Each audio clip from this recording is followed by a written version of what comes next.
හැමදෙනාටම තෙරුවන් සරණයි. අද අපි මේ සූදානම් වෙන්නේ විශේෂ දේශනාවක් බුදුරජාණන් වහන්සේ විසින් දේශනා කරපු පැහැදිලි කරගන්න මේ සූදානම් තියෙන්නේ.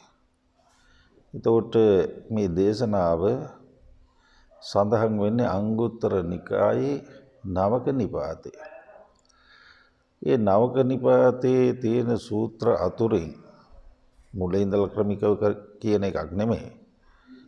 විශේෂ සූත්‍රයක් තෝරගෙන අද මේ සිද්ධ කරන්නටයි යන්නේ බලාපොරොත්තු වෙන්නේ. මේ සූත්‍රේ අපි හඳුන්වන්නේ වේලාම සූත්‍රය හැටියටයි. මේකේ ඉතිහාසගත කතාවකුත් තියෙනවා. මේකේ పూర్ව සම්බන්ධතා ගැලපීමකුත් තියෙනවා. සමහර කොටස් සූත්‍රේ නැහැ.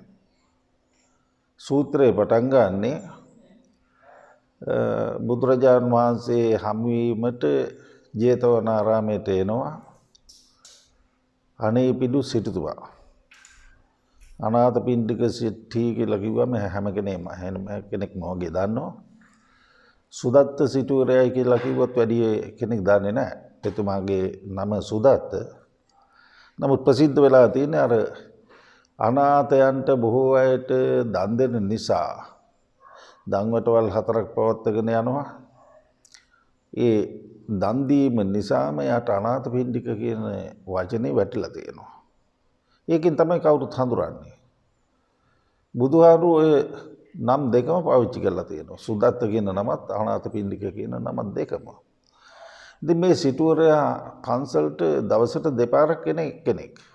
විසාකා මහ උපාසිකාවත් එමයයි මේ ප්‍රධාන සිටුවරයා ප්‍රධාන දායක මහත්මයාත් එමයයි දවසට දෙපාරක් එනවා. ඉතින් මේ දවස් කීපයකින් තමයි සිටුතුමා පන්සලට එන්නේ.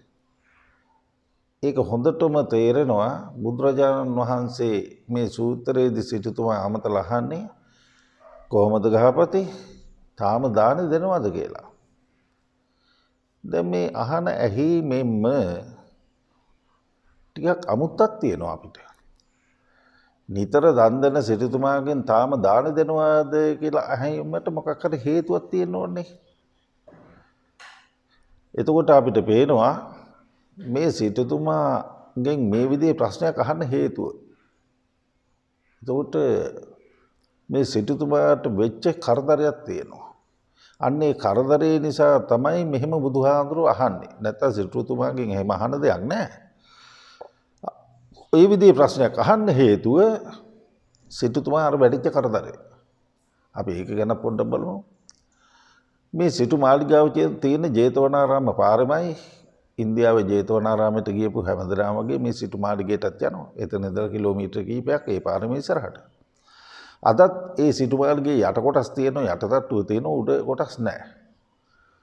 ඔතන ඉස්සරහා තොරණක් තිබිලා තියෙනවා. මේ තොරණේ අධිග්‍රහිත වේදලා තියෙන දේවතාවියක්. මේ දේවතාවී සම්‍යක් දෘෂ්ටික දේවතාවියක් නෙවෙයි. මිත්‍යා දෘෂ්ටික දේවතාවියක්. ඒක හොඳට පේනවා. යා මේ gedara ධම්මයට පවත්වනට කැමති නැහැ. මෙතන මේ මහේසාක්‍ය මහා ඉර්ධි සම්පන්න මහා බල සම්පන්න රහතන් වහන්සේලා මේ කොච්චරවත් වෙනවා මාර්ගඵල වලටපත් වෙච්ච උතුමන් වහන්සේලා කොච්චරවත් වෙනවා එන පාරට මට මේ පහළට බඩ ගන්න වෙනවා මේ තොරණේ.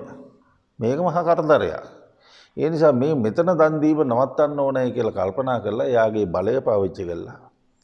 සිටුතුමාගේ මාලිගාවේ ගබඩාවල තිබිච්ච වී එක දවසින් මී යොදාලා විනාශ කරලා දැම්මා. පොතු විතරයි. හාල් විනාශ කරා. රන් රිදී මුතු මැණික් සේරම අතුරුදහන් කළා. ඔන්නෝ මහ විකාරයක් කළා එක දවසින් මේ දේවතාවිය. අන්තිමට උදේ පාන්දර පිරිස ඇවිල්ලා පහුදා උදේ පාන්දර පිරිස ඇවිල්ලා දන්වටවල් වල බාර කට්ටිය ඒ කටයුතු කරන අය ඒගොල්ලෝ ඇවිල්ලා අහනවා සිටුතුමනි මේ ආහාර පාන සකස් කිරීමට හාල් නැහැ කියලා. එතකොට ඒව සේරම අතුරුදහන් වෙලා කියලා. ඒ තැන් වලත් එහෙම වෙලා. ඒගොල්ලන්ට කියනවා එහෙනම් මේ භාණ්ඩාගාරයෙන් අරන් යන්න කියලා. ඒ භාණ්ඩාගාරේ බාර නිලධාරියා කියනවා හරි පුදුමයි ස්වාමීනි වී අටුවල සම්පූර්ණ වී පොතු විතරයි තියෙන්නේ. මොකුත් නැහැ විනාශ වෙලා. ඊළඟට ඒකට මිල මුදල් දෙන්නේ කියලා ඒව බාරකාර පුජ්‍යලයට කතා කරලා කිව්වම ඒව අතුරුදහන් වෙලා කියනවා. සිටුතුමා මේ එහෙකින්වත් කම්පා වුණේ නැහැ. දාන දෙන්න නැවතුෙත් නැහැ. සිටුතුමා කිව්වා මේ සේරම මගේ සේවක සේවිකාව සේරම කැඳවන්න කියලා. යාගේ විවිධාකාර ව්‍යාපාර තියෙනවා ඒව වැඩ කරන කට්ටිය සේරම ඒව කඩවල් වහලා සේරම ආවා. ඊළඟට එතුමාට තියෙනවා මේ විවිධාකාර වගා බිම් තියෙන අතරේ තෘණ වගාවක් තියෙනවා. ඒකවල තනකොළ වගා කරනවා. තනකොළ මිටි බැඳලා අශ්ව වෙලෙන්දාන්ට සවැත් නුවරට එන අශ්ව වෙලෙන්දාන්ට ඒව විකුණනවා. ඉතින් ඒ නිසා එයාගේ තන බිම් තියෙනවා අර සේරම කැඳවගෙන ගියා. සිටුතුමාගේ භාර්යාවයි චූල සුභද්‍රා මහා සුභද්‍රා ওই දරුවෝ සේරම කරගෙන ගිහිල්ලා තනකොළ කපන්න පටන් ගත්තා. උදේ පාන්දර මේ තනකොළ කපලා කොහොම හරි මීටි බැඳලා අශ්ව එළඳන්ට විකුණලා සල්ලි ගත්තා. එතකොට අර නිලධාරියෙන් කියනවා ස්වාමීනි මේ හොඳ හාල් නම් ගන්න බැරි වෙයි මේ දන්සල් වලට ඇති වෙන්න. ඒකට මොකද කරන්නේ? හොඳ හාල් ගන්න ඕනේ නැහැ කඩ හාල් ගන්න කිව්වා. ඒ කියන්නේ අපි සුන්සල් කියලා කියන්නේ ඒව ගන්න කියලා කිව්වා. ඊළඟට මොනවත් එකද දෙන්නේ මේ ව්‍යංජන හැටියට. ව්‍යංජන හැටියට ඒව මොකුත් බලන්න ඕනේ නැහැ. ඔයගොල්ලෝ කාඩි හොදිත් එක දෙන්න කියලා. දැන් ඔබ දන්නේ නැතුව ඇති මේ මොනවද කාඩි හොදි කියලා කියන්නේ. බතට වැඩිපුර වතුර තියලා බත පැහෙන්න අරනවා. එතකොට හොඳට පැහිගෙන එනකොට කැඳ ටික වෙන් කර ගන්නවා. භාජනයකට වැඩිම වතුර තියලා ගන්නේ. මේ කැඳ භාජන ටික එකතු කරලා ඒකටම ලුණු මිරිස් කපලා දාලා ඕකටම දෙහි මිරි කළා ලුණු දාලා ඔන්න හොදිත් එක මේ බත කනවා. ඔන්න ඔහම තමයි කාඩි හොදිත් එක මේ කඩහාලේ බත් තමයි මේ දාන්නට මෙයා දුන්නේ. දැන් දවස් කීපයක් තිස්සේ එහෙම තමයි දාන්නේ දෙන්නේ. ওই දාන දෙන අතරපාරේ තමයි සිටුතුමා බුදුරජාණන් වහන්සේ දකින්න මේ පන්සලට එන්නේ. ඒ ආපු වෙලාවේ තමයි බුදුහාමුදුරුවෝ අහන්නේ කොහොමද ගහපති තාම දාන දෙනවද? එතකොට කියනවා ස්වාමීනි දාන දෙනවා හැබැයි ලොකුවට නෙමෙයි. ඊටාම දිලිඳු ආකාරයෙන් ඒ කොහොමද? කඩහාලේ බත් තමයි දෙන්නේ. කාඩි හොදිත් එකයි දෙන්නේ. ඒකට කමන්නේ. එහෙම හිතන්න එපා. දානේ පුංචි කියලා හිතන්න එපා. දානේ ලොකු පුංචිකම තීරණය වෙන්නේ ওই දෙන දේවල් වලින් නෙමෙයි. කියලා තමයි උන්වහන්සේ මෙන්න මේ දේශනාව පටන් ගන්නෙ. අපි මේ කියන වේලාම සූත්‍රයේ සඳහන් වෙන මේ කාරණා පටන් ගන්න. මම ඔබට කාරණාවක් කියන්නම්. ඉස්සර කාලේ හිටියා මහා 이르දි සම්පන්න බල සම්පන්න බ්‍රාහ්මණයෙක් හිටියා. යාට කියනවා වේලාම බමුණා. මේට බොහෝ කලකට ඉහත. මේ වේලාම කියන බමුණාට කල්පනා වුණා මේසා විශාල ධනයක් මට තියෙනවා. මං දානයක් දෙන්න ඕනේ. ඒ කාලේ බුද්ධ ශාසනයක් නැහැ. ඉතින් මේ දාන දෙන්න කාටද? නිකම්ම ගමේ ඉන්න මිනිස්සුන්ට, පෘථග්ජන අයට. එහෙම දෙන්න ඕන කියලා හිතුණා. හිතලා ඉවරලා යා පණිවිඩ ඇරලා හතරාතේ ප්‍රසිද්ධ කරලා ඔන්න මෙයා දාන දෙන්න පටන් ගත්තා. කොහොමද දෙන්නේ? රත්තරන් ඉල්ලගෙන එන අයට රත්තරන් දෙනවා. රත්තරන් පූජා කරනවා. ඊළඟ රිදී අවශ්‍යයි කරන අයට රිදී දෙනවා. දැන් දීපු විදියක් මං කියන්නම්. රත්තරන් පාත්‍ර 84000ක් පූජා කළා රිදී පුරවලා. දැන් ඔබ හිතනවා ඇති මේ අපි පන්සල් වල දානවල දාන්න ගන්න මේ පාත්‍ර කියලා. ඒව නෙමෙයි. මේ පොඩි ඒවා තියෙන ඔය බුද්ධ පූජාවට කරන පුංචි භාජන ඒ වගේ පාත්‍ර මේ. එතකොට රත්තරන් පාත්‍ර 84000ක් රිදී පුරවලා. රිදී පාත්‍ර 84000ක් රත්තරන් පුරවලා. එපමණක් නෙවෙයි ඊටත් අමතරව අපිට පේනවා පස්ලෝ වලින් හදාපු පාත්‍ර ලෝහ කවලම් කරලා හදාපු පාත්‍ර ඒකේ රන් රිදී මුතුමැණික් පුරවලා එහෙම 84000ක්. එපමණක් නෙවෙයි සරසපු ඇත්තු සරසලයි කියලා කියන්නේ නිකන් නෙවෙයි. රත්තරන් වර්ණ දාලා රත්තරන් දන්වල් දාලා ඊළඟට අර කන් දෙක ළඟ රත්තරන් කොඩි ගහලා ඇඟට සම්පූර්ණයෙන්ම රත්තරන් ඒකට කියනවා අපි මේ දැල් කියලා. හතර පැත්තෙන් මේ එක පැත්තකට පොඩි සීනු හතර බැගින් එල්ලලා ඔන්න විදියට මේ දෙපැත්තට එහෙම සීනු 8ක් එල්ලලා තියෙනවා. ඔන්න ඔය විදිහට දැල් රන් දැල් දාපු ඇත්තු. සරසපු ඇත්තු. එතකොට ඒ විතරක් නෙවෙයි අර උන්ගේ දල වලට රන් කොපු ගහලා ඔය සරසපු ඇත්තු 84000ක් පූජා කළා. ඇත්තු ඉල්ලන අයට. ඒ වගේම සරසපු අශ්වය 84000ක් පූජා කළා. ඊටත් අමතරව අශ්වය බැඳපු රත ඒවා අශ්වය 8 දෙනා බඳිනේම තියෙනවා 6 දෙනා බඳිනේම තියෙනවා අශ්වය 4 දෙනා බඳිනවා අශ්වය දෙන්න බඳිනවා විවිධාකාර රත 84000ක් ඒවත් නිකම්ම නෙවෙයි ඇතුළට කාපට් දාලා ඇතුළ සරසලා හොඳට කුෂන් කරලා ඊළඟට රන්දම් වල දාලා ඔන්න ඔය විදිහේ විවිධාකාරයෙන් සරසපු රත 84000ක් ඒ වගේම කාට හරි පූජා කරනකොට වස්ත්‍ර මෙතුමා පූජා කළේ වේලාම බමුණා පූජා කළේ කොහොමද එක්කෙනෙකුට අදාළ පිරිමියෙකුට අදාළ සීලම වස්ත්‍ර ටික කාන්තාවකට අදාළ සීලම වස්ත්‍ර කට්ටල බැගින් කට්ටල කීයක් දෙන්නේ නැති කියලා හිතනවද 84000ද කෝටි 84000 කෝටි එතකොට ওই ටික කිව්වම ප්‍රමාණවත් නේ මෙයා දීපු කන්න බොන්න ගැන කියන්න ඕනේ නැහනේ ওই ටික හිතා ගන්න පුළුවන් නේ මොනතරම් දානයක් මෙයා පරිත්‍යාග කළා කියලා එතකොට මේ බමුණුතුමාම කියනවා මේ බ්‍රාහ්මණයා මේ පමණ තාම දීලා මට හිතවදින්නේ නැහැ. තවත් මීටත් වඩා යමක් දෙන්න ඕනේ කියලා කොහොම හිතලා ගෙදර තිබිච්ච වස්තුව විශාල වශයෙන් එන ඇත්තන්ට ඉල්ලන්නේ මොනවද? ගෘහ භාණ්ඩද වෙන වෙනත් උපකරණද ওই විදියට විවිධාකාරයෙන් මේ බ්‍රාහ්මණය පූජා කළා. කවුද? වේලාම බමුණා. බුදුරජාණන් වහන්සේ වදාරනවා සිටුතුමනි ඔබ හිතනවා ඇති මේ වේලාම බමුණ වෙනින් කවුරුද කියලා. වෙනින් කවුරුවත් නෙමෙයි. මගේම පෙර ආත්ම භාවයක මමම තමයි වේලාම බමුණ හැටියට ওই දාන දුන්නේ. හැබැයි ওই වේලාම බමුණගේ ওই සියලුම වියදම් කරපු ওই දානෙට වඩා සිටුතුමනි ඒක සෝවාන් ඇත්තෙකුට දන් වේලක් පූජා කළා නම් ඊට වඩා බොහෝ මහත්ඵලයි මහානිසංසයි කියලා වදාළා.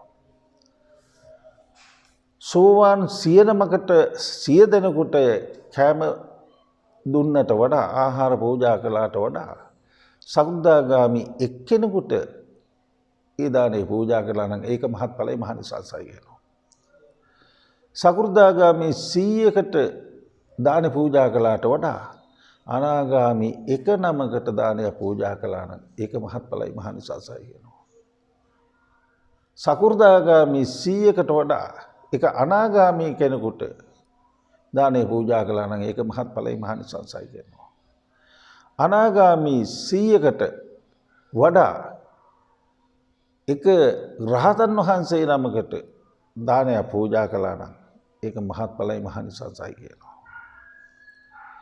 රහතන් වහන්සේලා 100කට දීපු දාණයට වඩා එක පසේ බුදුරජාණන් වහන්සේ නමකට දානය පූජා කළා නම් ඒක මහත්ඵලයි මහානිසංසයි කියනවා. පසේ බුදුරජාණන් වහන්සේලා 100 නමකට දුන්නට වඩා ඒක ලෞතර බුදුරජාණන් වහන්සේ නමකට දාන වේලක් පරිත්‍යාග කළා නම් ඒක ඊටත් වඩා ආනිසංස වැඩි කියලා කියනවා. ලෞතර බුදුරජාණන් වහන්සේට මේ පූජා කරපු දාණයට වඩා ඒක පෞද්ගලික දානයක්. ඒ දාණයට වඩා බුද්ධ ප්‍රමුඛ මහා සංඝ රත්නයට පූජා කරපු දානේ ඊට වඩා ආනිසංසයි කියනවා. ඔන්න එතකොට මේ ඔබ ওই ගෙවල් වල සිද්ධ කරන්නේ ඔන්න ඔය දානේ. බුද්ධ ප්‍රමුඛ මහා සංඝයා වහන්සේට බුද්ධ ප්‍රමුඛස්ස බිකු සංඝස්ස. ඉමම් බිකම් බිකු සංඝස්ස දෙම කියලා කොහොමනේ කියන්නේ. එතකොට මෙන්න මේ දානේ ඔය මෙතෙක් කියපු සියල්ලට වඩා ආනිසංස වැඩි. බුද්ධ ප්‍රමුඛ මහා සංඝයාට දීපු. කොහොමද ඒක වෙන්නේ? එතකොට මේ දානට බුදුහාමුදුරුවෝත් අයිති වෙනවා. සීලම පසේ බුදුරජාණන් වහන්සේලාත් අයිති වෙනවා. සීලම රහතන් වහන්සේලාත් අයිති වෙනවා. අෂ්ටාරි පුජ්‍යල මහා සංඝ රත්නයම අයිති වෙනවා. සෝවාන් මාර්ගයේ ඉඳලා අරහන්ත ඵලය දක්වා ඊට සීලම දනම දානේ කොටස්කාර වෙනවා. වෙන කවුරුවත් කොටස්කාර වෙන්නේ නැහැ. ඔන්න ඔය පිරිස කොටස්කාර වෙනවා. ඒ නිසා තමයි බුදුරජාණන් වහන්සේට තනියෙන් උන්වහන්සේට කරපු දාන පූජාවට වඩා බුද්ධ ප්‍රමුඛ මහා සංඝ රත්නයට දීපු දානය අග්‍ර වෙන්නේ ප්‍රතිඵල වැඩියෙන් ලැබෙන්නේ මහත්ඵල මහානිසංස වෙන්නේ අන්න අර ත්‍රිකාලික විශේෂ පිරිසකට පූජා කිරීම නිසා. දැන් ඔබ හොඳින් මතක තියාගන්න මේ අනුපිළිවෙල. අනුපිළිවෙල කොහොමද කිව්වේ? සෝවාන් කෙනෙකුට වඩා සකෘදාගාමි, සකෘදාගාමි වලට වඩා අනාගාමි, අනාගාමි වලට වඩා අරහන්ත, ওই විදිහට විස්තර කරගෙන ආවේ අනුක්‍රමයෙන්. මෙතන ඉඳලා හොඳට අහගන්නට ඕනේ. දැන් මේ බුද්ධ ප්‍රමුඛ මහා සංඝරත්නයට දීපු කෑම වේලට වඩා මහත්ඵල මහානිසංසයි කියලා කියනවා. හතර දිගින් වඩින මහා සංඝයාට යම් කිසි කුටියක් පූජා කළොත්, කුටියක් හදලා පූජා කළොත්, විහාරයක් හදලා පූජා කළොත් ආනිසංසය වැඩි කියලා කියනවා. ඒ මොකද ඒකත් බුදුහාඳුරෝ සංඝිකව දෙනවායි කියලා කියන්නේ බුදුපසේ බුදු මහරහත් උත්තමයන් අයිති වෙනවා. උන්වහන්සේලාගෙන් බැහැරව නෙවෙයි මේ. මේ විහාරයක ලංකාවේ යම්තාක් විහාර තියෙනවා නම්, ලෝකෙම යම්තාක් තියෙනවා නම් බුදුහාරවන්ගේ නමින් පවත්වාගෙන යන. ඔයා සේරම සංඝිකයි. කාටද අයිති? බුදුපසේ බුදු මහරහත් උත්තමයන්ට. වෙනින් විදියකින් කියනවා නම් සෝවාන් මාර්ගයේ ඉඳලා අරහන්ත ඵලය දක්වා ඉන්න උත්තමයන්ටයි අයිති. වෙන කාටවත් අයිති වෙන්නේ නැහැ. හිතාගෙන හිටියට මේක මගේ පන්සල අරවා මේවා මේ හාබලාගේ නමට තියෙව්වා නිකන් කතා විතරයි. ඒව සංඝික නම් සංඝිකයි. ආයි ඒකේ දෙකක් නෑ. සංඝිකයි. සංඝිකයි කියලා කියන්නේ අන්න අර උත්තමයන්ටයි අයිති. වෙන කාටවත් අයිති නෑ ඒවා. එතකොට ඒ තැන්වල ඉන්නවා නම් යම්කිසි කෙනෙක් ඒ ඉන්න හැම කෙනෙක්ම උත්සාහ කරන්න ඕන මම අවම වශයෙන් සෝවාන් මාර්ගයටවත් කොහොම හරි මේ භවයේදී එන්න ඕන කියන අදිෂ්ඨානයකින් වැඩ කරගෙන යන පිරිසක් ඕන. ඔය ස්ථානවල ඉන්න. උතර ඉන්න භික්ෂුන් වහන්සේලා ඉන්නවනම් යම්තාක් හැමදෙනාම ඉන්න ඕනේ මේ මට්ටමේ. ඒ මට්ටමේ හිටියේ නැත්තම් අර සාංගික දේපල භුක්ති විඳීමටම ගෙවන්න වෙනවා. නිර්යාදී තැන් වලට ගිහිල්ලා. කිසිදු සුදුසුකමක් නැති සංඝ නාමයට ගැනෙන්නේ නැතුව ඉඳලා අන්න අර ගෙවීමක් සිද්ධ කරන්න වෙයි. අර සංඝයාට අයිති දේපල පරිහරණය කළාගෙන මෙන්න මේ කාරණයට ගෙවන්න සිද්ධ වෙයි. ඕකයි වෙන්නේ. ඒ නිසා අපි බොහොම මේ ගැන හොඳින් හිතලා කල්පනා කරලා බැලිය යුතු තත්වයක් මේ කියන්නේ. එතකොට මීට කලින් අපි දේශනා කරපු දේශනාවකදී ඔබට අහන්න ලැබිලත් ඇති සෝතාපට්ටි අංග 4ක් පිළිබඳ දේශනා කළා. ඒකේ හොඳට බැලුවොත් පේනවා සංඝ කියන්නේ කවුද කියලා. ඒ ටික මෙතෙක් ඔබ අහලා නැත්නම් ඒකත් බලන්න. ඒක අහන්න, ඒක බලන එකක් නෙවෙයි. අහන්න. අහලා ඉවරලා තේරුම් ගන්න කවුද මේ සංඝ රත්නය කියලා කියන්නේ. එතකොට හතර දිගින් වටින මහා සංඝ රත්නයටයි හැම පන්සලක්ම තියෙන්නේ. ඒවට ආර්යයට අයිති, මෙයාට අයිති කියලා දැන් හදාගෙන හිටියට, ඔප්පු තියාගෙන හිටියට ඒව බලංගු වෙන්නේ නැහැ මේ කාරණේට. මේකත් අපි හොඳින් දැනගෙන ඉන්නට ඕන. එවැනි තැනක ඉන්න කෙනෙක් පරිස්සමින් ඉන්නත් ඕන. මොකද ඒව බුදුහාමුදුරන්ට අයිති, උත්තමයන්ට අයිති දේපල. එවැනි තැනක පරිස්සමින් ඉන්න ඕන. හැම භික්ෂුවකටම දසධම්ම සූත්‍රයේදී කියනවා කිසියම්ම දවසක විඤ්ඤු සබ්‍රක්‍මචාරී පුට්ටෝන මාංකුබයිස්සාමි කියලා භික්ෂුන්ට කියනවා මේ අහුවොත් එහෙම ප්‍රශ්න කළොත් එහෙම මේ අලමරි ඥාන දර්ශන විශේෂයක්, ඒ කියන්නේ ආර්ය ඥාන දර්ශනයට අදාළ යමක් මම තාම ලබා ගත්තේ නෑ කියලා මෙහා ඒ ලැබීමට පෙර ආතුව ආර්ය භාවයක් ලබන්න පෙර ආතුව මරණයටපත් වෙන එක නිന്ദාසහගත මරණයක්, නිකන් මේ තමන්ව පහතට වැටෙන පහළ මට්ටමකට ගැනෙන නිකම්ම මේ බුම්මගෙන ඉන්න සිද්ධ වෙන මංකුබූතෝ භවිස්සාමි කියලානේ තියෙන්නේ. එතකොට කට උත්තර නැති වෙන මට්ටමක ඉන්න හොඳ නෑ. මං අවම වශයෙන් මරණ මොහොතේදී හරි කවුරු හරි නුවණැති බ්‍රහ්මචාරී කෙනෙක් එහෙම නැත්නම් තවාගේ පන්සලේ හරි වැරදි කෙනෙක් හරි හාමුදුරු කෙනෙක් ඇවිල්ලා වැදගත් කෙනෙක් ඇහුවොත් එහෙම ඔබ වහන්සේ දැන් අවසාන මොහොතේ ඉන්නේ. ඉතින් මේ සතර අපායේ මිදිලාද, പ്രേත ලෝකේ මිදිලාද කියලා ඇහුවොත් බය නැතුව කට ඇරලා කියලා මැරෙන්න පුළුවන් මට්ටමක මම ඉන්න ඕන කියලා හැම භික්ෂුවක්ම හැම මොහොතේම කල්පනා කරන්න ඕන කියලා දසධම්ම සූත්‍රයේ තියෙනවා. ඉතින් ඒ නිසා එවැනි විහාරස්ථානයක ඉන්න හැම කෙනෙක්ම ඒ හැඟීමෙන් ඉන්න ඕන. ඉතින් ඔන්න ඔය හතර දිගින් වටින මහා සංඝයාට පන්සලක් හදලා පූජා කරනක පන්සලක්ම නෙමෙයි මේ කුටියක් හදලා පූජා කළත් ඒක අර කියපු සියල්ලට වඩා ආනිසංස වැඩි කියලා කියනවා. මෙතන ඉඳලා ටික හොඳට ඕන කමින් අහගන්න. මෙතෙක් කියපු ඒවටත් වඩා වැඩි අවධානයකින් මෙතන ඉඳලා. ඒ මොකද මේ කියපු සියල්ලට වඩා ආනිසංස වැඩි කියනෝ තිසරණේ සරණ යන එක. දැන් පේනෝනේ. රන් රීදී මුතුමැණි දීපුවත් එක අපි මේවා බලන්නේ. එහෙම වියදමක් යන එකද මේ දැන් කිව්වේ. මෙතෙක් කියපු සියල්ලට වඩා ආනිසංස වැඩි කියනෝ තිසරණේ සමාදන් වෙන එක. බුද්ධ ධම්ම සංඝ සරණ යන එක. මොකද ඒකෙදි බුදුරජාණන් වහන්සේගේ දේශනාවක ඊටාම වැදගත් කාරණාවක් තියෙනවා. මේ බුදුන් සරණ යාම පිළිබඳ. මෙතන තියෙන තෙරුවන් සරණ යන්නේ බුදුන් සරණ යාම පිළිබඳවම බුදුහාමුදුරෝ දේශනා කරපු තැනක් තියෙනවා. ඒකේ කියනවා උන්වහන්සේගේ දේශනාවේ යේකේචි භික්ඛවේ මයි අවිච්ඡප්පසන්නා භික්ඛවේ මහණෙනි යේකේචි යම් කිසි කෙනෙක් මයි මා කරේ අවිච්ඡප්පසන්නා ගුණ දැනගෙන අවිච්ඡප්පසන්නයි කියලා කියන්නේ ගුණ දැනගෙන පැහැදුනා නම් යම් කිසි කෙනෙක් මා කෙරෙහි ගුණ දැනගෙන පැහැදුනා නම් ඒ කියන්නේ මාව සරණ ගියා නම් සම්බේතේ සෝතාපන්න ඒ සියලුම දෙනා සෝවාන් කියලා උන්වහන්සේම දේශනා කරනවා. ඒ නිසා මේක විහිළුවක් කියලා හිතන්න එපා. කොහෙද ඒක තියෙන්නේ? ඒක තියෙන්නේ දසක නිපාතේ අංගුත්තර නිකාය. හොඳට පෙන්නලා බලන්න. ඒ අවිච්ඡප්පසන්න සූත්‍රය කියලාමයි මේ සූත්‍රයට කියන්නේ. පටන් ගන්න මේකේ. බුදුහාමුදුරුවෝ සරණ ගියා නම් ඒ කට්ටිය සෝවාන් කියලා කියනවා. කොහොමද එහෙම වෙන්නේ? දැන් හිතන්න පුළුවන් මේ ලංකාවේ ඉන්නේ සේරම ඉතින් බුදුහාමුදුරුවෝ සරණ ගියායනේ. බුද්ධං සරණං ගච්ඡාමි. ඒක නෙවෙයි මේ කියන්නේ. බුදුහාමුදුරුවෝගේ හරියට ಗುಣ දැනගෙන ඒකයි අවිච්ඡප්පසාද කියලා කියන්නේ. අවිච්ඡප්පසන්න කියලා කියන්නේ. ಗುಣ දැනගෙන ಗುಣ තේරුම් අරගෙන මෙන්න මේ විදිහට සරණ ගියපු ඇත්තෝ. ඒ සරණ ගියා නම් සරණ ගියාමයි.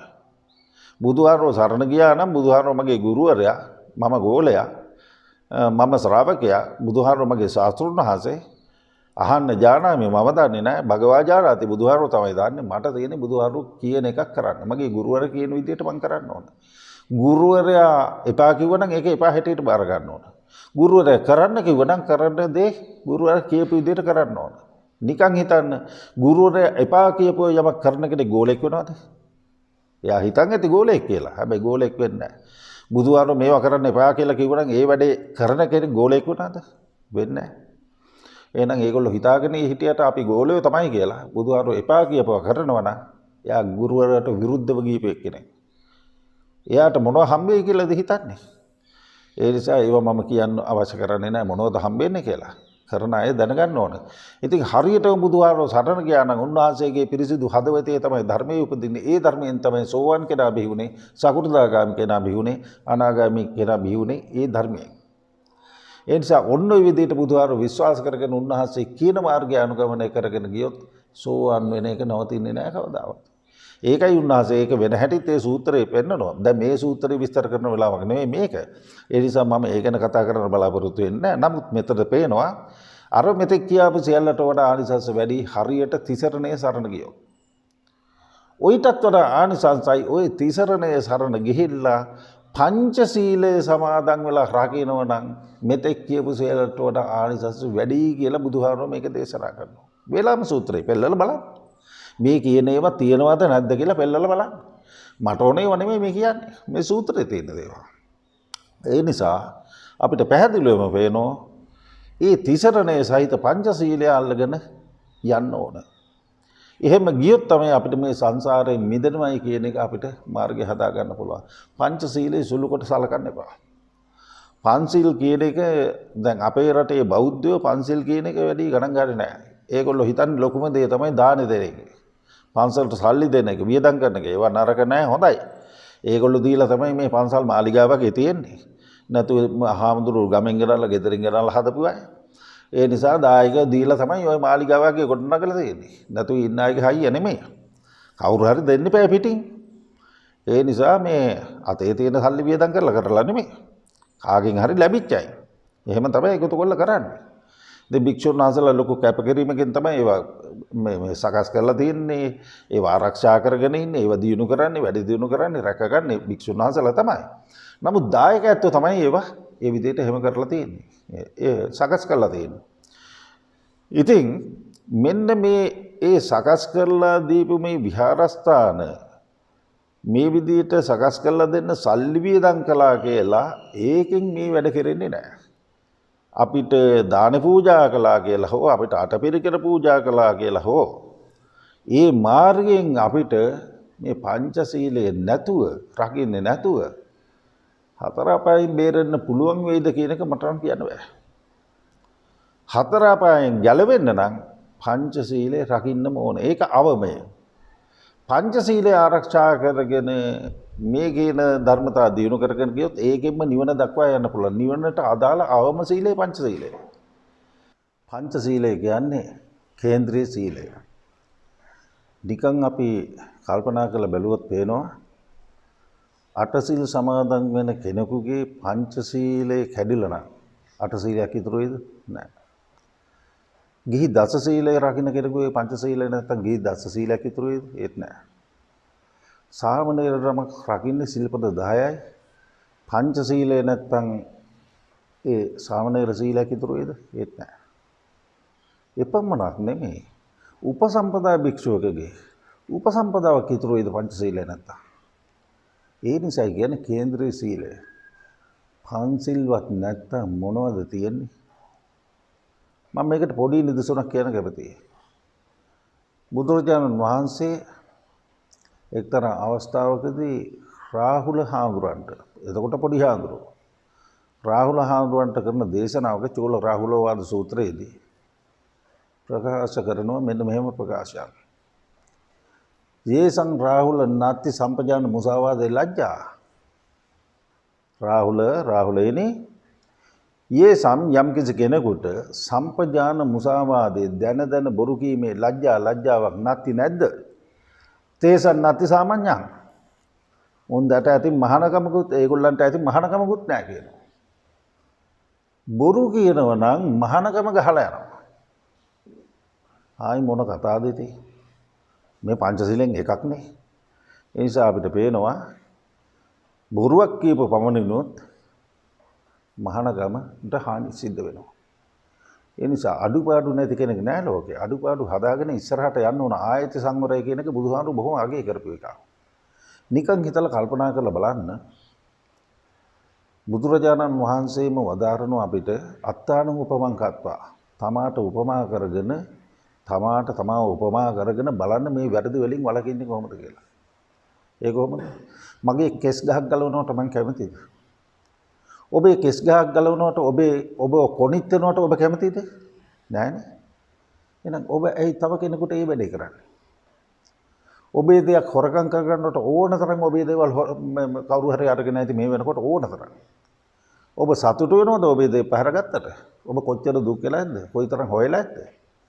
අනේ ඇයි මට මෙහෙම කරන්නේ මම කොච්චර අමාරුවෙන්ද මේවා එකතු කරගත්තේ ඇයි මගේ දේවල් හොරකම් කරන්න කියලා ඔබ දුක් වෙලා හිටියේ. ඇයි ඔබ එහෙම තව කෙනෙක්ගේ දේවල් ගන්න? ඒ මනුස්සයාට ඇති වෙන ඒ දුකම නෙමෙයිද? ඔබ කැමතිද ඔබේ පවුල කවුරු හරි ඇවිල්ලා අවුල් කරනවට, පවුල විනාශ කරනවට? කොච්චර මේ රටේ එක එක්කෙනාගේ පවුල් විනාශ කරලා තියෙනවද? නැත්තට නැති කරලා තියෙනවද? දරුවෝ නන්නත්තර කරලා තියෙනවද? සතුටක්ද ඒක? ඔබට ඒකෙන් සතුටක් එනවද? ඔබ කැමතිද ඔබේ පවුලට ওই ටික වෙනවට? නැහැනේ. එහෙනම් ඔබ ඇයි තව කෙනෙක්ගේ පවුලට ওই ටික කරන්නේ? මේවා මිනිස්යන්ට විතරයි හිතලා කල්පනා කරලා කරන්න පුළුවන්. තිරිසනුන්ට ඕව නැහැ. අලින්ට, කොටින්ට, වලසුන්ට, බල්ලන්ට, පූසන්ට ඕව කරන්න බෑ. මිනිස්යන්ට විතරයි. මිනිස්යන්ට හිතක් කල්පනා කරන්න ශක්තියක් තියෙනවා, මොළයක් තියෙනවා.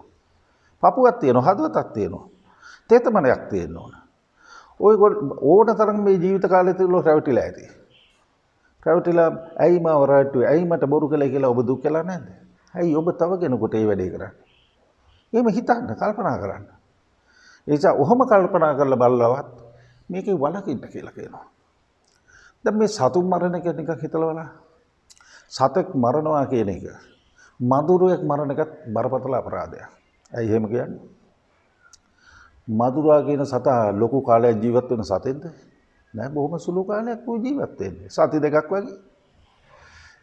එතකොට ඒ සතා ඌ දන්නවද මේ ගෑනු කෙනෙක්, මේ පිරිමි කෙනෙක්, මේ බබෙක්, මේ ආච්චි කෙනෙක්, මේ සීයා කෙනෙක් කියලා ඌ දන්නවද? ඌ දන්නේ නැහැ.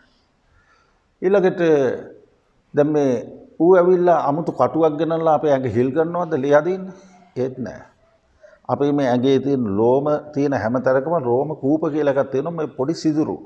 අපි මහන්සි වෙලා වැඩ කරනකොට දාඩිය පිට වෙන්නේ ඒ සිදුරු වලින්. ඒ සිදුරකින් ඇතුළට උගේ දලේ දාලා ඇතුල් කරලා ඌ ලේ බින්දුවක් ගන්නවා. මොකටද මේ ගන්න? ගෙනියලා බිස්නස් කරන්නද? සල්ලි හම්බ කරන්නද? නෑ බඩගින්නට. ඒ සතා බඩගින්නට ලේ බින්දුවක් ගන්නවා. ඌ ඉස්කෝලේ ගිහිල්ලා තියෙනවද? ඌ හොඳ නරක දන්නවද? ඌ පව්පින් දන්නවද? මොකුත් නැහැ. මෙලෝ දෙයක් නොදන්න සතෙක් මේ. ඌට අවශ්‍ය ආහාරය අපේ ළඟ තියෙනවා. ඒ තියෙන එක්කෙනා පිරිමියද ගැහණු කෙනෙක්ද බබෙක්ද දන්නේ නැහැ. එයාට අවශ්‍ය ආහාරය එයාට දන්න පුළුවන් ක්‍රමයකින් එයා ලබා ගන්නවා. මෙලෝ දෙයක් නොදන්න සතෙක් අපෙන් ලේ බින්දුවක් ගන්නවා. අපි ඔය සේරමත් දන්නවා ඉස්කෝලේ ගිහිල්ලා තියෙනවා හොඳ නරක දන්නවා පව්පින් දන්නවා බෞද්ධ ඒ උනාට ගහලා අමරලක් දාන්නේ නැද්ද? ක්‍රියාවක් හැටියට ගත්තොත් මොන ක්‍රියාවද නින්දිත ක්‍රියාව? මෙලෝ දෙයක් නොදන්න සතෙක් බඩගින්නට ලේ බිඳුවක් ගන්න එකද? සේරම දන්න එක්කෙනෙක් ජීවිතයක් ගන්න එකද? එකපාරට ගහලා අමරලක් දාලා. හිතනකොට විල්ලැජ්ජයි. නිකන් කල්පනා කළා. මම මෙහෙම කියපු වෙලාවක මේ දහම් පාසලේ එක ළමයෙක් මට කියනවා ඒ වුණාට ස්වාමීන් වහන්සේ මේ ඩෙන්ගු එහෙම කෑවොත් ඩෙන්ගු වඳුරේ කෑවොත් මිනිස්සු මැරෙනවනේ.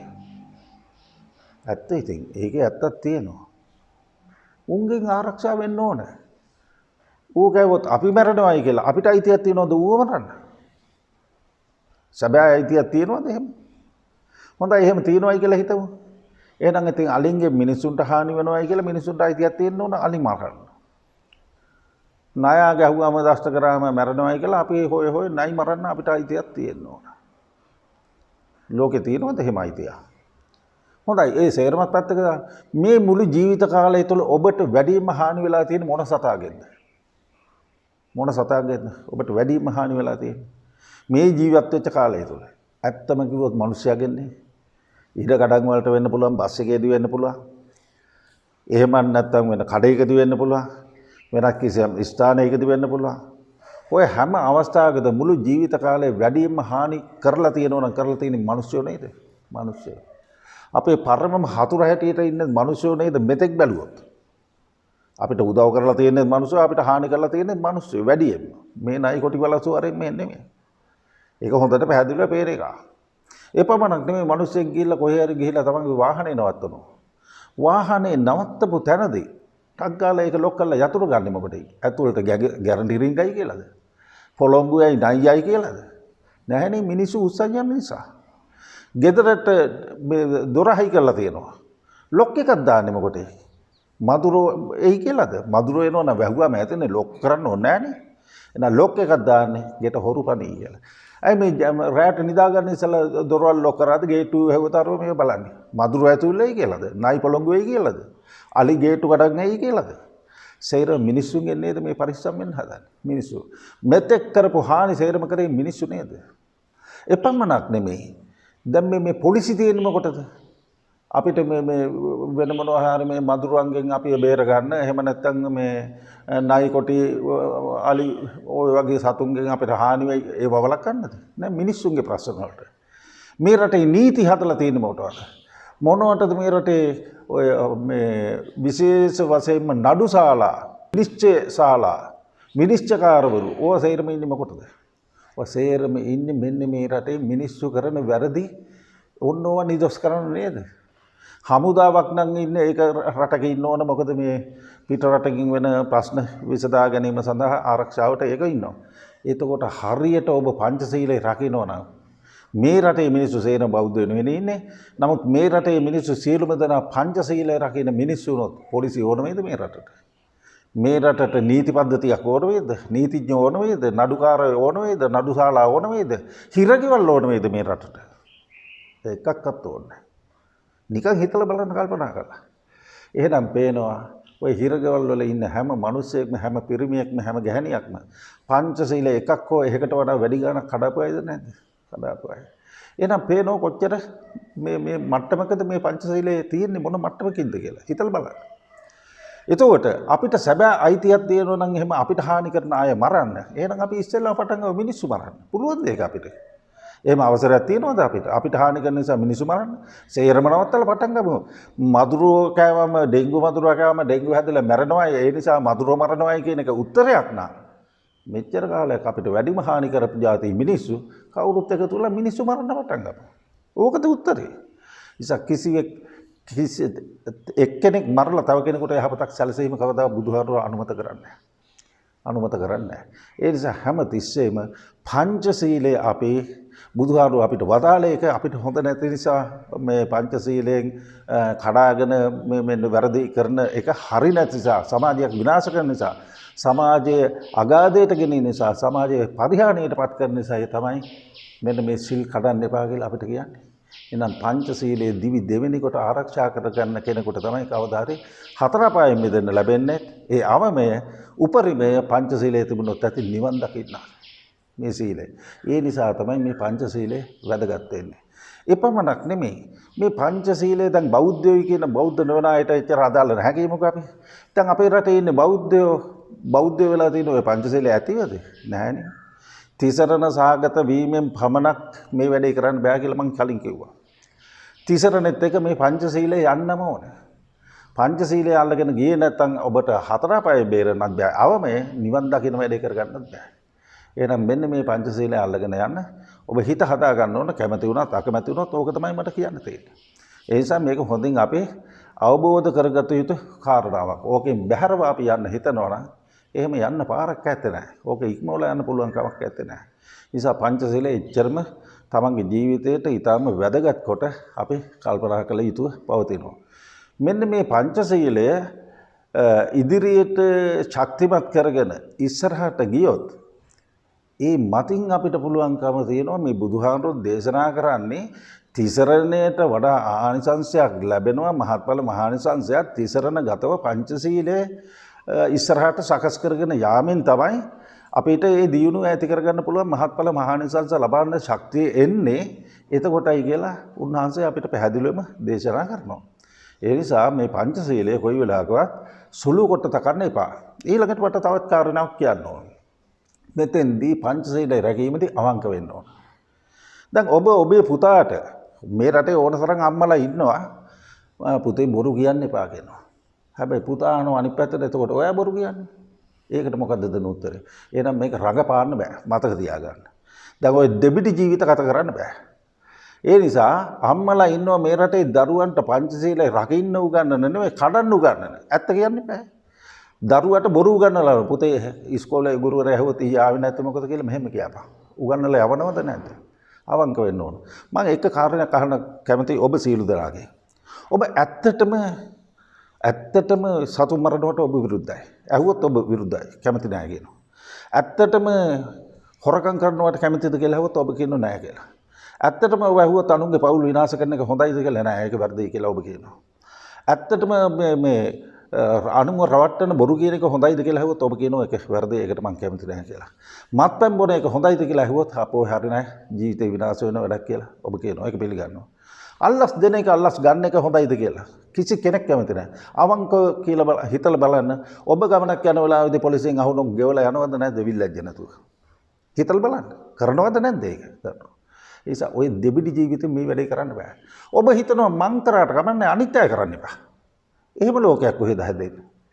ඒ නිසා මේ රටේ යම්කිසි තාත්තා කෙනෙකුට අවංකව හිතන්න පුළුවන් නම් මගේ පුතත් මං විදියටම හැදුනොත් හොඳයි කියලා. එහෙම හිතන්න පුළුවන් හොඳ තාත්තෙකුට විතරයි. ජරා මිනිහෙකුට ඒ ටික හිතන්න බැරි වෙයි. යම්කිසි කාන්තාවකට හිතන්න පුළුවන් වුණොත් මගේ දුව මං වගේම හැදුනොත් හොඳයි කියලා. කවදාවත් එහෙම හිතන්න පුළුවන් නම් හොඳ අම්මා කෙනෙකුට විතරයි කියන්න පුළුවන්. අම්මකම නැති කරගත්ත මනුස්සයෙකුට ඔහොම හිතන්න බැරි වෙයි. මේක තමයි ඇත්ත කතාව. නිසා අඩුපාඩු තියෙන්න පුළුවන්. අඩුපාඩු හදාගෙන ඉස්සරහට යන එකයි හයිය, ශක්තිය. නිසා කවදාවත් දරුවන්ට බොරු කියන්න උගන්වන්න එපා. තමනු බොරු කීමෙන් වළකින්න මොන පාඩුව ඇති වුණත් අනුන්ටත් බොරු කීමෙන් වළකින්න තමන්ගේ දරුවන්ටත් උගන්වන්න. ඔහොම වෙච්ච තැන් තියෙනවා. ওই දෙබිඩි වැඩ නිසා දෙබිඩි ජීවිතේ තියෙන. ඒක අවංකව කියන්න ඕන. දෙබිඩිකම් තියෙන්නේ ඔබට. ඒ නිසා ওই දෙබිඩිකම් වලින් වළකින්න ඕන. මේ හැමෝටම නෙමෙයි මේ කියන්නේ. හොඳට පංචශීලය රකින්න අය ඉන්නවා. ඇයි මේ දෙබිඩිකම කියලා කියන්නේ? යම් කිසි වැරද්දක් ඔබ ළඟ තිබුණාට කමක් නැහැ කියලා හිතනවා. ඒ වැරද්ද අනිත් අය ළඟ තියෙනකොට ඔබට පේන්න බැරි ගතියක් තියෙනවා. මහා ජරා වැඩ කියලා හිතෙනවා. ඒ නිසා කොතන තිබුණා නරක දේ නරකයි. ඔන්න ඔතේට ඔබෙන්න. මම නිදසුනක් කියන්නම්. කිසියම් තැනකදී කිසියම් තාත්තා කෙනෙක් එයා දකිනවා ඉස්සරහා ගේට්ටුව අරගෙන කෙනෙක් එනවා තමන්ගේ පුතාට කියන පුතේ මං කොහෙද කියලා ඇහුවොත් ගමනක් ගියා කියලා කියන්නේ. බබා ඉස්සරහා ඉන්න මේ දරුවා මේ රූම් පෙත්තක් හදන්නේ. එයා ඒකේ කල්පනා හොඳයි කියලා කියනවා. දැන් තාත්තා ගේ ඇතුළට ගියා. දැන් අර මහත්තයා ආවා. බබා තාත්තා ඉන්නවද? තාත්තා ගමනක් ගියා. කොහෙද ගියේ? දන්නේ නැහැ. කීයට දෙන්නේ?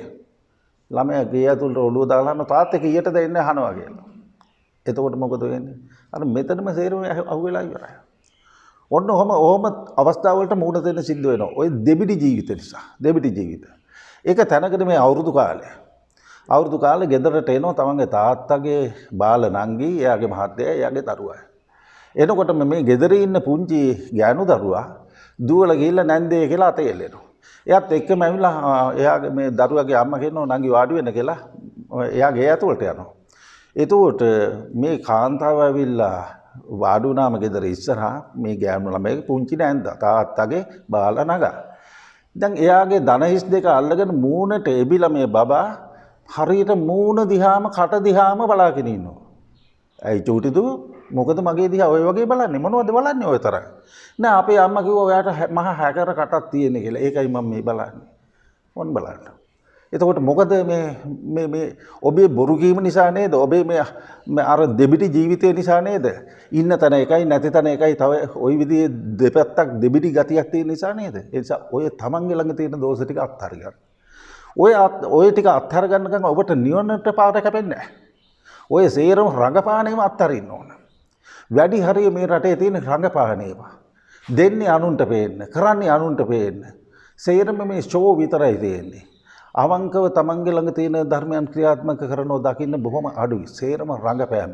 අනුන්ට පේන්න, අනුන්ව දකින්න ඕන, මගේ වැඩ අනුන් දැර ගන්න ඕන, මම මෙහෙම පුජ්‍යලයක් කියලා අනුන් ලොකුවට වර්ණනා ඔන්න ඔය නිකන් කසිගබල් පැත්තක් තමයි මිනිස්සු අගයන්නේ. ඒ නිසා අවංකව සත්පුරුෂ ජීවිතයක් ගත කරන්න ඕන, හොඳ ජීවිතයක් ගොඩනගා ගන්න ඕන. මං කාවවත් රවට්ටන්න නෙමෙයි, මගේ පෞරුෂය මං වර්ධනය කරගන්න ඕන, මට මෙන්න මේ ගමනේ යන්න ඕන අවංකව කියලා එහෙම මිනිසුන්ගේ හැඟීමක් නැහැ.